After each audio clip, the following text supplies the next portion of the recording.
Émilie, tu fais un clap. C'est moi qui fais les claps. Donc, je m'appelle Émilie Le Chevalier.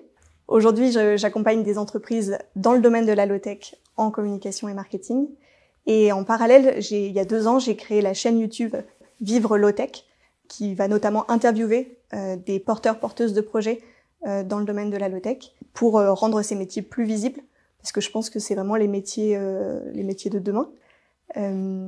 J'ai fait un master en communication et marketing à Sciences Po. Et après ça, je me suis mis à mon compte et j'ai travaillé comme freelance dans le domaine du tourisme en montagne. Faut savoir que le réchauffement climatique va 2 fois plus vite en montagne. Et notamment l'été 2022 a été vraiment catastrophique. On a pris des dizaines d'années de recul glaciaire d'un coup. C'est vraiment à ce moment-là que ça s'est incarné dans ma réalité quotidienne et que ça m'a donné l'impulsion de me dire qu'il fallait que j'incarne peut-être dans mon métier cette envie d'agir pour la transition écologique. Pour moi, la transition écologique, c'est réinventer, je pense, nos manières de vivre. C'est à la fois terriblement terrifiant et c'est aussi une incroyable opportunité de réinventer notre manière d'habiter, notre manière d'être au monde et de faire société.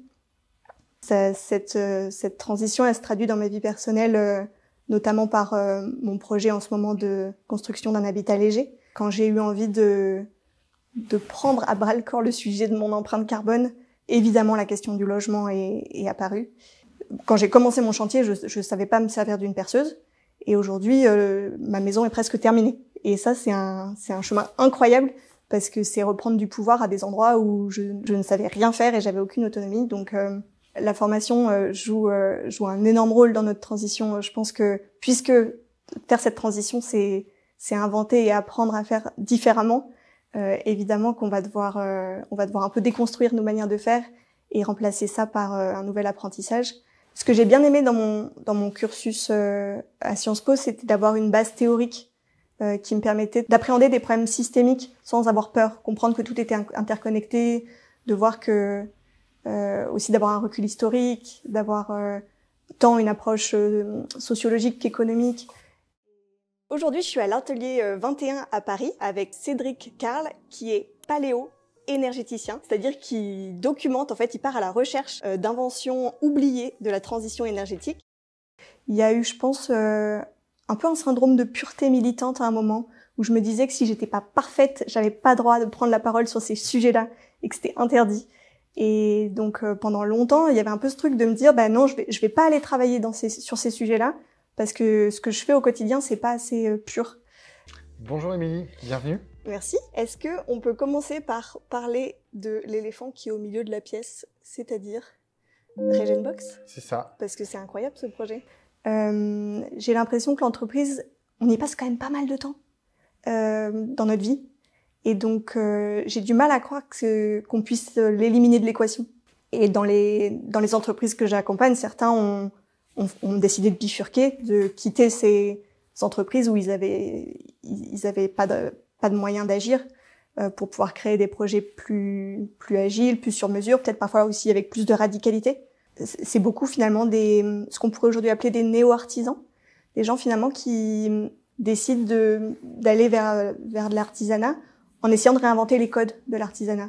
Et au lieu de faire une boulangerie traditionnelle, de faire une boulangerie qui soit qui fonctionne à l'énergie solaire, pour retrouver de la résilience en fait aussi très localement dans nos manières de produire.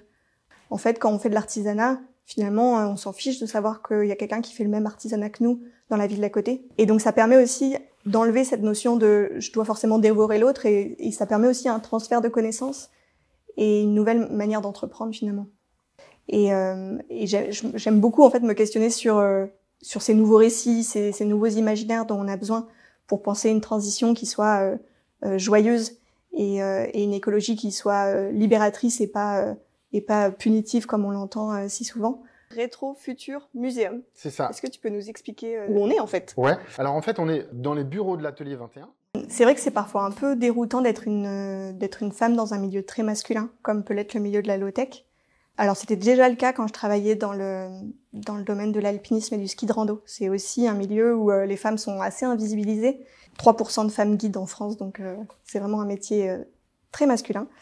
Je pense que ce que ça a pu générer chez moi comme peur, c'était celle de pas être prise au sérieux. Mais globalement, ça reste un milieu très bienveillant. La position, c'est que les solutions dont on a besoin pour répondre à cette contraction énergétique qui arrive, elles sont peut-être dans le passé. Et donc, on n'a pas forcément besoin de toujours imaginer qu'elles sont à créer.